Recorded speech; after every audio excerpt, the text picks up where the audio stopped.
इतिहास नायकांचं दैवतीकरण केलं की भूतकाळातच अडकवून ठेवता येतं मोठ्या समूहाला। त्यानं शोषकांची वाटचाल सोपी होते आणि शोषितांच्या भविष्याची वाट मात्र बिकट होऊन जाते। आणि दुर्दैव हे आहे की आज घडीला जे शोषित आहेत त्यांना स्वतःच्या गुलामगिरीची जाणीवच राहिलेली नाही आणि तेच लोक आपल्या आदर्शांना देव बनवण्यात मशगूल झालेले आहेत। आज शिवरायांना आपल्यातून जाऊन आता 350 वर्ष होत आली आहेत। खूप मोठा कालखंड असतो 350 वर्षांचा। बाबासाहेबांचं महापरिनिर्वाण होऊन 69 वर्ष झाली आहेत। ना आज मराठा साम्राज्य जिवंत आहे, नाही बाबासाहेबांच्या संकल्पनेतला रिपाई हा पक्ष सत्तेत आहे। तरीही जेव्हा जेव्हा समाजातल्या शेवटच्या स्तरातला माणूस हा सत्तेतला वाटा मागण्याची हिंमत करतो ना, तेव्हा खरं तर त्या माणसामध्ये, त्या व्यक्तीमध्ये शिवाजीच जिवंत असतो। जेव्हा तोच माणूस सत्तेत सहभाग आणि जगण्याला आत्मसन्मान मिळत नाही म्हणून कायद्याचा आधार घेतो, संविधानाचं अधिष्ठान ठणकावून सांगतो, तेव्हा तेव्हा त्या प्रत्येक माणसात आंबेडकरच जिवंत असतो। छत्रपती शिवाजी महाराज आणि डॉक्टर बाबासाहेब आंबेडकर जगून गेलेत। त्यांनी त्यांचं काम चोख बजावून एक सिस्टीम उभारून ते आपल्यातून निघून गेलेले आहेत। आता त्यांनी उभी केलेली सिस्टीम मात्र करोडो जणांना शिवाजी आणि आंबेडकर बनवत आहे आणि त्या करोडो लोकांची प्रेरणा शिवराय आणि आंबेडकर आहेत आणि नेमकी हीच गोची आहे।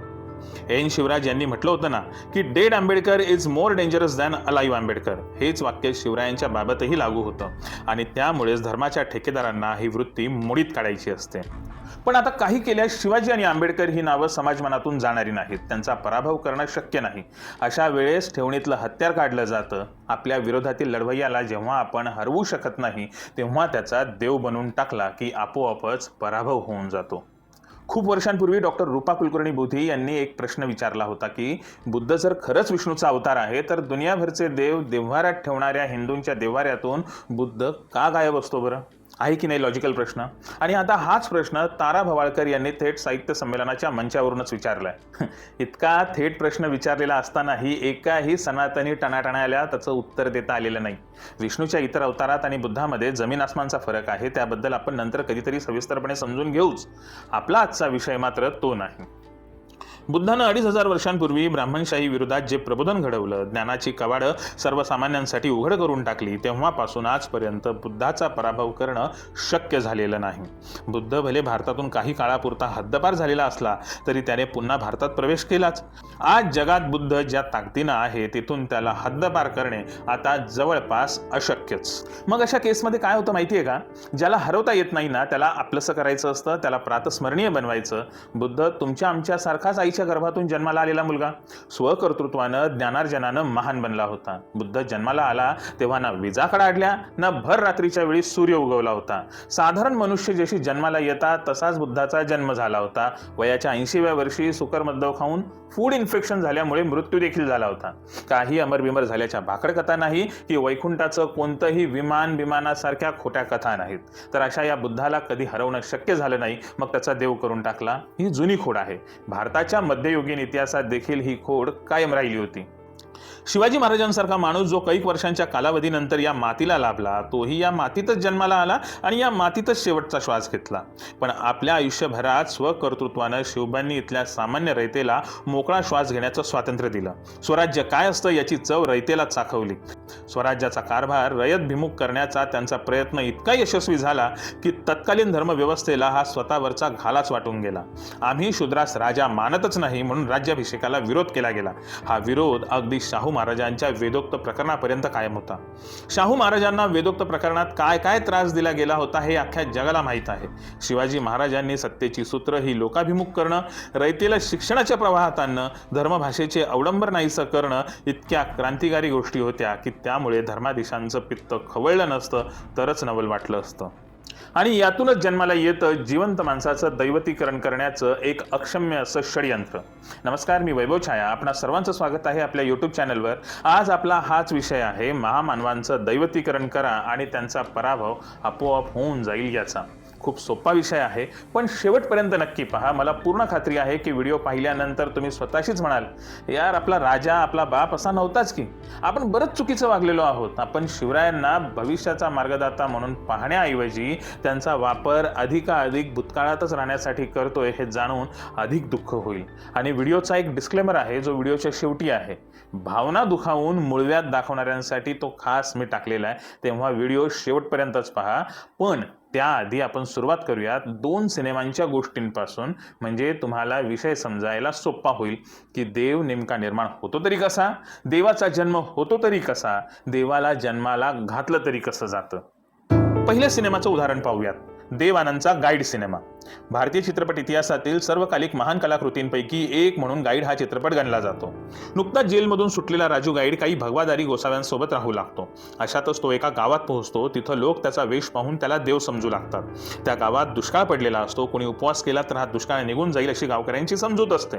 अनासाये उपवासाची जबाबदारी राजू गाईडवर येऊन पडते. राजू गाईडला ठाऊक असतं की तो काही महात्मा किंवा जादूगर नाही, देवही नाही, पण भोळ्या लोकांचा विश्वास त्याला तोडायचा नसतो, लोकांच्या श्रद्धेला हात लावायचा नसतो. सिनेमा कथेच्या न्यायानुसार राजू खंगत जातो. तसे तसे ढग जमू लागतात. भरपूर पाऊस पडतो. खंगलेला राजू गाईड मात्र मरून जातो. लोक मात्र राजू गाईडने त्याचं अवतार कार्य संपवले आहे असं मानून त्यालाच देव समजू लागतात. पाहिलं, देवाचा असा जन्म लोकांकडून घडतो. गाईड सिनेमाची कथा 60च्या दशकातली, जेव्हा आधुनिक युग जोरावर होतं. सत्य असत्येच्या कल्पनेला जग तपासून पाहत होतं. पण आपण थोडंसं पुढे येऊयात. जेव्हा उत्तर आधुनिक काळ जोरावर होता, पोस्ट ट्रूथचा कालखंड जन्माला येत होता, तेव्हा म्हणजेच 2012 साली ओ माय गॉड सारखा सिनेमा आला होता. एक गुजराती व्यावसायिक ज्याला फक्त धंद्याशी मतलब असतो, तो काही कारणास्तव सर्व धर्माच्या ठेकेदारांना कोर्टात खेचतो.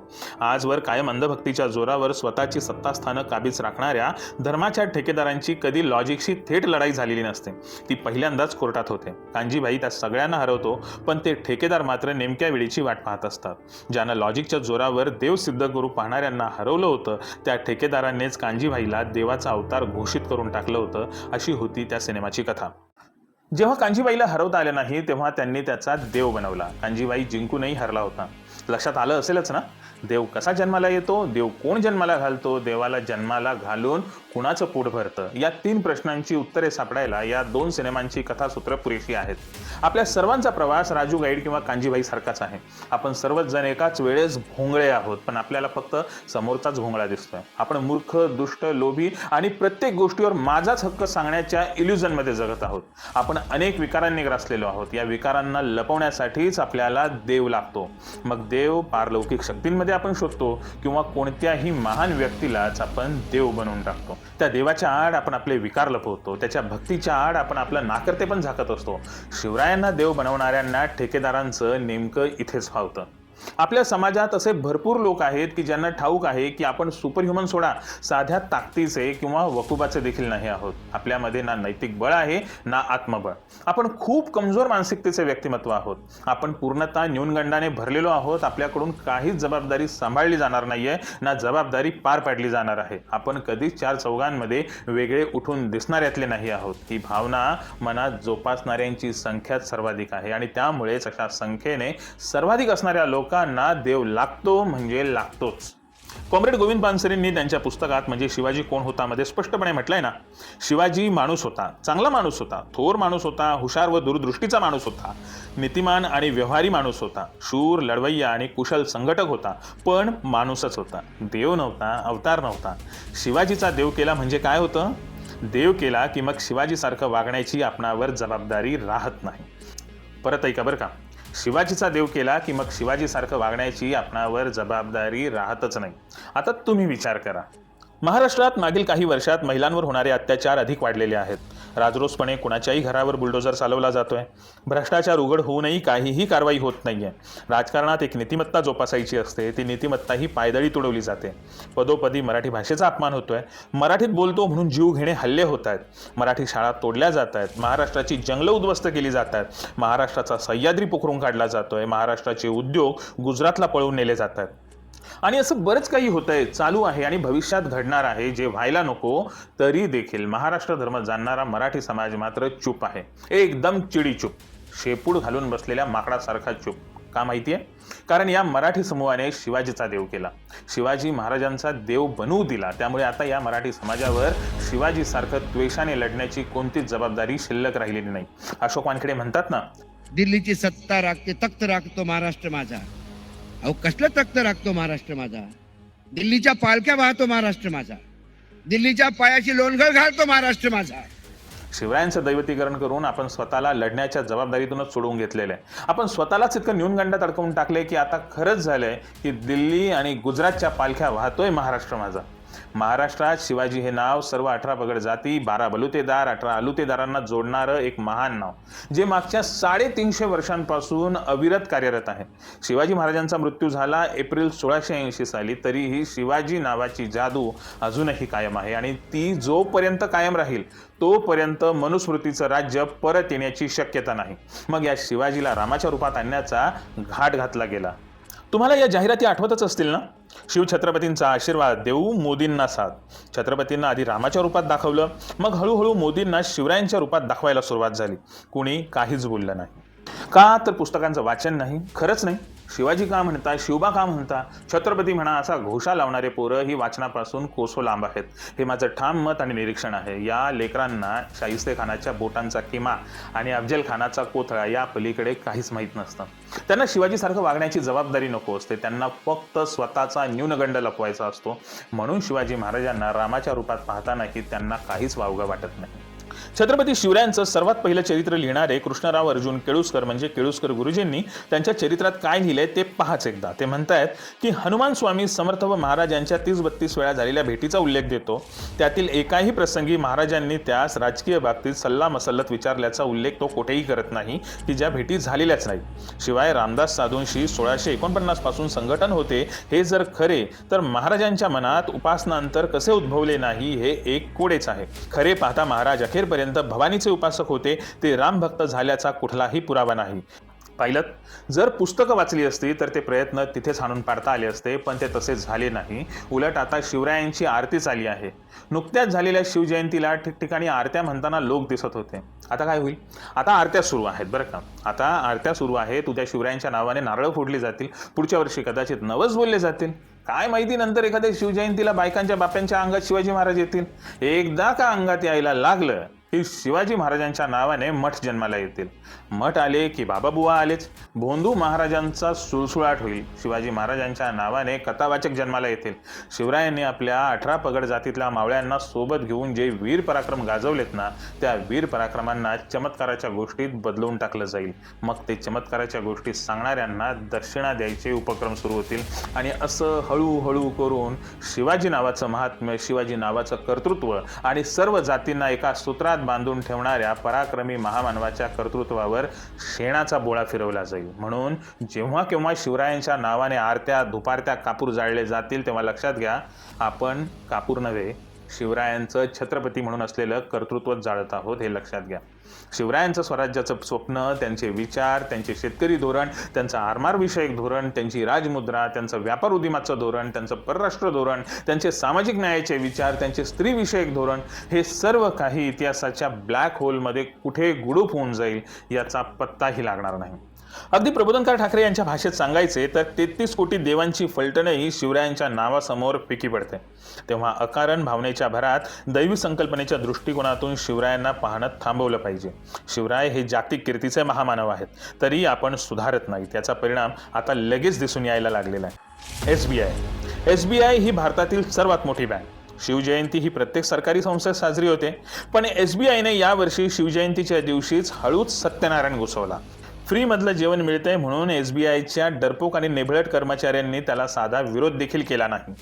आणि अशा प्रकारे शिवजयंतीला सत्यनारायण आणून शिवजयंतीचं महत्त्वच अधिकृतरित्या संपवून टाकलेलं आहे. जसं प्रजासत्ताक दिनाला लोकांना आता प्रजासत्ताक दिन लक्षात राहत नाही, पण सत्यनारायण बरोबर लक्षात राहतो. हे स्लो पॉइझनिंग आहे, जे अंगात हळुवारपणे भिनत चाललेलं आहे. आपण लवकर जागे झालो नाही तर कदाचित शिवाजी महाराज आपण गमावून बसू. आता हा झाला एका व्यापक षडयंत्राचा भाग.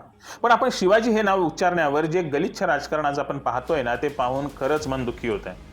काही दिवसांपूर्वी प्रसिद्ध दिग्दर्शक नागराज मंजुळे यांची मुलाखत प्रकाशित झाली होती. त्यात ते म्हणाले, आदर से भी बड़ा प्रेम होता है. बिल्कुल.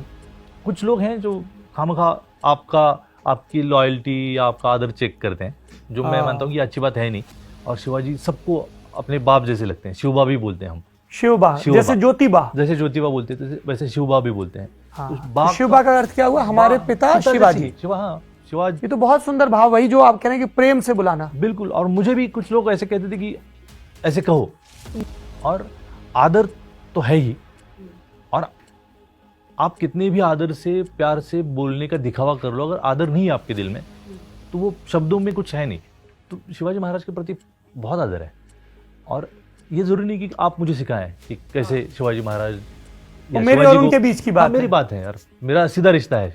और मैंने लास्ट टाइम कहा भी था कि बाबा साहब अम्बेडकर अगर मेरे बाप हैं तो शिवाजी महाराज मेरे दादा हैं, तो आपको जरूरत नहीं कि मुझे आप सिखाओ।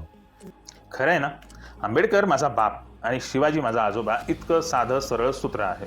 पण एका विशिष्ट प्रांतातली किंवा आपण थेट म्हणू पेठेतली भाषा हीच प्रमाण भाषा असं मानलं जाऊ लागल्यानंतर एकेरी उल्लेख म्हणजे अपमान असं मानलं जाऊ लागलं. महाराष्ट्रातला बहुजन समाज हा ब्राह्मण्यवादी संस्कृतीपुढे भाषेपुढे एकदम पटकन सरेंडर होतो. तो शतकानुशतकं चालत आलेल्या जीन्सचाच एक भाग आहे. आपली जीन्स अंगातले असतात ते DNA मधले, पटकन सरेंडर होण्याचा. त्या सरेंडर होण्यामुळे आपण महाराष्ट्रातील इतर लोकभाषा मात्र दुय्यम ठरवू लागलेलो आहोत. पण कॉम्रेड गोविंद पानसरेंनी शिवाजी कोण होता या पुस्तकात पान नंबर 20 वर काय लिहिलंय ते पाहूया. शिवाजीचे कार्य सुरू झाले, शिवाजीचे राज्य आले आणि एकदम बदल झाला. राजा आणि रयत यांचा संबंध आला. राजा रयतेला दिसू लागला, भेटू लागला, त्यांची विचारपूस करू लागला, त्यांचा छळ होऊ नये म्हणून दक्ष राहू लागला, त्यांना मदत व्हावी म्हणून राज्य चालवू लागला. मला सांगा यात कुठे झालाय अपमान शिवरायांचा? आपण अजून पुढे पाहूयात. पुढचं पुस्तक आहे प्रबोधनकार ठाकरेंचं, बाळ ठाकरेंच्या वडिलांचं. त्यांच्या दगलबाज शिवाजी या पुस्तकात ते लिहितात की शिवाजी काय मुसलमान द्वेष्टा होता? मुळीच नाही. तो कोणाचाच द्वेष्टा नव्हता. शिवाजीची मायभूमी गुलाम होती, त्या गुलामगिरीचा तो द्वेष्टा होता. आणि गुलामगिरीचा द्वेष करून तिला रसातळाला नेण्याचे यत्न करणे हा तर प्रत्येक मनुष्याचा निसर्गदत्त अधिकारच आहे. आता सांगा बरं, यात अपमान होता का? नव्हता ना. मग आता पुढचं पाहू. शिवरायांचा एकेरी उल्लेख झाला म्हणून आकांडतांडव करणाऱ्या लोकांचे फादर असलेल्या MS गोळवलकर हे त्यांच्या बंच ऑफ थॉट्स या पुस्तकात शिवरायांचा शिवाजी म्हणून एकेरी उल्लेख करतात. पान नंबर 230 वर आहे हा उतारा. त्यात ते लिहित आहेत, on the other hand, for 20 years after Shivaji, Maharashtra did not have any acknowledge leader. Sambhaji had been caught, tortured and murdered. Shahu was in Mughal detention. Rajaram was beside and isolated in Genji. But everyone fought the war as if spirit of Swaraj and Shivaji was reborn in him. ज्या पद्धतीचा उद्वेग पानसरेंवर काढण्यात येतो त्या पद्धतीने गोळवलकरांवर का प्रश्नचिन्ह उपस्थित केले जात नाही हा खरा प्रश्न आहे. कदाचित इंग्रजीत आहे म्हणून की ते आपल्याच संघटनेचे प्रमुख आहेत म्हणून, आणि याला दोगलापण म्हणतात. छत्रपती शिवाजी महाराजांना शिवाजी पण होऊ द्यावं लोक, तरच बालवयापासून मुलांवर महाराजांच्या कर्तृत्वाचे संस्कार करता येतील. एकेरी हाक ही प्रेमाची हाक आहे, जवळकीची आहे. म्हणूनच ती आई असते, तो कृष्ण असतो, तो पांडुरंग असतो. जी जी प्रेरणा देणारी प्रतीकं आहे ती प्रतीकं एकेरी झाली तरच मुलांना ती आपली वाटतील. मुलांना आपण बाल शिवाजी ते छत्रपती शिवाजी महाराज हा टप्पा दिला पाहिजे. तो शिवाजी लहान मुलं आपल्यातला म्हणून स्वीकारतील, तेव्हाच शिवराय त्यांच्यात रुजतील. आणि पण जेव्हा शिवाजी लहान वयात मुलांमध्ये रुजत नाही ना, तेव्हा मोठेपणी हीच मुलं मग आपापल्या पद्धतीनं शिवाजी महाराज कसे होते त्याबद्दल वेगवेगळी मतं तयार करू लागतात. एकतर इतिहास ठाऊक नसतो, चिकित्सा कशी करायची याची प्रोसेस माहीत नसते. मग कुणाला वाटतं की ते धर्मप्रिय होते, कुणाला वाटतं की ते मुसलमानांविरोधात होते, कुणाला वाटतं ते ब्राह्मणांविरोधात होते. पण जनतेचा राजा शिवछत्रपती कसा होता हे आपण खऱ्या अर्थाने जाणलेलंच नसतं. आपला राजा अन्यायाविरोधात होता, सामाजिक न्यायाच्या बाजूने होता, ना की कोणत्या धर्माच्या ना कोणत्या जातीच्या विरोधात होता. तो संपूर्ण मानव कल्याणासाठी लढणारा एक महान राजा होता. आपल्याकडे वयाने, पदाने, अनुभवाने किंवा ज्ञानाने वरिष्ठ व्यक्तींचा आदरवाचक उल्लेख करावा असं मानलं जातं. याला अपवाद असतो आपल्या आईचा. आपली आई ही वयानं, अनुभवानं आणि व्यवहार ज्ञानानंही आपल्यापेक्षा मोठी असते, तरीही आईचा आदरवाचक उल्लेख करण्याची आपण कल्पनाही करू शकत नाही. या नियमाला दुसरा अपवाद आहे देवदेवतांचा. देवावर श्रद्धा असणारे जवळपास सर्वच लोक या विश्वाचा निर्माता आणि चालक पालक देव असल्याचं मानतात. देव हा त्यांच्या आस्थेचा आणि जिव्हाळ्याचा विषय असतो. तरीही जवळजवळ सर्वच धर्मात सर्वच देवांचा उल्लेख हा एकेरीच केला जातो. मग या संतांचा एकेरी उल्लेख करणाऱ्या भक्तांचा हेतू त्यांचा अपमान करण्याचा असतो का? नाही ना, अर्थातच नाही. उलट वारकरी संप्रदायातील लोक या संतांना माऊलीचं स्थान देतात. अनेक समाजसुधारकांचा उल्लेख सुद्धा एकेरी होत असल्याचे ऐकायला आणि पाहायला मिळतं. यामध्ये चार्वाक, बुद्ध यांचा उल्लेख तर नेहमी एकेरीच केला जातो. एवढेच नाही तर आधुनिक भारताचे शिल्पकार असलेल्या महात्मा फुल्यांचा उल्लेख ज्योतिबा असा, तर सावित्रीमाईंचा उल्लेख सावित्रीमाई असा केला जातो. शाहू महाराजांना लोकराजा शाहू असं नाव दिलं जातं. बाबासाहेब आंबेडकरांना भीमबाबा संबोधलं जातं. गांधीजींना गांधीबाबा अशी ओळख दिली जाते. थोडक्यात जी माणसं हृदयाच्या अधिक जवळची आहेत आणि आपण त्यांच्या पावलावर पाऊल ठेवून चालावं असं आपल्याला वाटतं, अशा माणसांचा अनेकदा एकेरी उल्लेख होताना दिसतो. आपल्या मनात शिवरायांबद्दल नितांत आदर हा आहेच, अगदी आईप्रमाणे आणि रामकृष्णाप्रमाणे. प्रेमसुद्धा आहे. आईला अगं आई असं हाक मारल्याने तिचा अपमान होत नाही किंवा तिच्याबद्दल आदरही कमी होत नाही. जय भवानी असं कोणी म्हणालं तर तोंडातून आपसूक जय शिवाजी हेच येतं ना, काय जय छत्रपती शिवाजी महाराज असं येतं? मग मला सांगा, हा अपमान म्हणायचा का? छत्रपतींचा मावळा आलं आलं आमचं राजा आलं असं जेव्हा सिनेमात म्हणतो, गाण्यात म्हणतो, तेव्हा त्यात अनादर नाही तर त्याचं प्रेम दिसतं. राम, कृष्ण, गणपती आणि इतर सगळे देव यांना जेव्हा एकेरी संबोधलं जातं तेव्हा त्यांचा अवमान होत नसतो. मराठी भाषेची काही एक वैशिष्ट्ये आहेत. बोलीभाषेतील प्रत्येक एकेरी उल्लेख हा अवमानकारक असूच शकत नाही. तू एकेरी कसं म्हणालास हा मुद्दा पकडून विद्वेषाची आणि अरेरावीची दमदाटीची एक वाट शोधली जाते, तेव्हा तो खऱ्या अर्थानं शिवरायांच्याच विचारांचा पराभव आपण करत असतो हे आपल्या लक्षात येत नसतं. जसं व्हिडिओच्या सुरुवातीला मी म्हटलं होतं ना की डिस्क्लेमर मी व्हिडिओच्या शेवटी देईल, तर आता तो डिस्क्लेमर ऐका. तुम्ही ज्या शहरात राहताय त्या शहरात कितीतरी शिवाजी पार्क असतील, शिवाजी चौक, शिवाजी पुतळा, शिवाजी विद्यालय, कॉलेज, मैदान, गार्डन, लायब्ररी, बुक स्टोअर, किराणा स्टोअर किंवा कॅन्टीन्स किंवा छोटे मोठे हॉटेल्स असतील. त्या सर्व ठिकाणच्या नावांचा उल्लेख करताना तुम्ही आयुष्यभरात ज्यांनी तो उल्लेख थेटपणे छत्रपती शिवाजी महाराज चौक असा उल्लेख करूनच ते रिक्षात बसले असतील, बसमध्ये बसले असतील. जसं उदाहरणार्थ पुण्यात शिवाजीनगर रेल्वे स्टेशनला जाताना तिकीट काउंटरवर किंवा बसमध्ये, रिक्षामध्ये मला वंदनीय छत्रपती शिवाजी महाराज नगरला जायचं आहे असंच सांगितलेलं असेल, त्याच लोकांनी मला विरोध करावा. ज्या लोकांनी लहानपणी शिवाजी म्हणतो सारखे खेळ उधळून लावले असतील, ज्या लोकांनी चौथीच्या पुस्तकात होता जीवा म्हणून वाचला शिवा ही म्हण लिहिली आहे म्हणून पुस्तकाचा निषेध करून चौथीची परीक्षाच दिली नसेल किंवा आपल्या मुलांना निषेध म्हणून परीक्षाच द्यायला लावली नसेल, त्यांनीच मला विरोध करावा. बाकीच्यांना हा अधिकार नाहीच. इतकंच काय तर सावरकर, गोळवलकर, हेडगेवार, गडकरी, टिळक यांच्यापासून आत्तापर्यंतचे सोलापूरकर वगैरे मंडळींनी अनेकदा शिवबांचा एकेरी उल्लेख केलेला आहे. यातल्या बऱ्याच जणांनी तर थेट बदनामी आणि अपमानच केलेला आहे. जर त्या लोकांना जाब विचारण्याची किंवा जे हयात नाहीत त्यांची चिकित्सा करण्याची हिंमत कधी दाखवली नसेल किंवा करू शकत नसाल तर लक्षात घ्या, तुम्ही फक्त आणि फक्त डरपोक आहात. तुम्हाला प्रेम आणि आदर यांची व्याख्या नीट कळत नाही.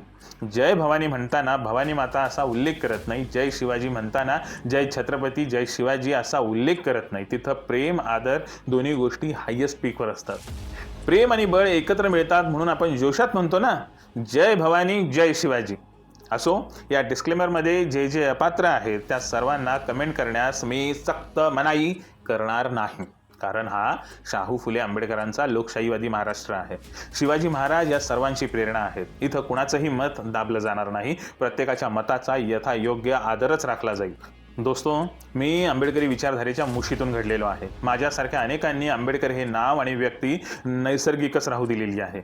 म्हणूनच संघाला त्यांचे कधीच अप्रोप्रिएशन करता आलेले नाही आणि कधी करता येणार देखील नाही. शिवरायांना या सगळ्या लोकांपासून वाचवणं ही आपली प्राथमिक जबाबदारी आहे. शिवराय गेले तर महाराष्ट्र गेले आणि महाराष्ट्र गेले तर अख्खे राष्ट्रच गेले, हे लक्षात असू द्या. धन्यवाद. भेटूयात नव्या विषयासह. व्हिडिओ लाईक, शेअर आणि चॅनल सबस्क्राईब करायला विसरू नका आणि शक्य झाल्यास आर्थिक सहकार्य नक्की करा. या व्हिडिओसाठी कृष्णात स्वाती, नितीन अद्वंत, स्वप्नील घुमरे, मुकुंद राजीव रामतीर्थंकर, महावीर जाधव यांच्या पोस्टचा काही भाग घेण्यात आला आहे. त्यांचेही आभार मी इथे व्यक्त करतो.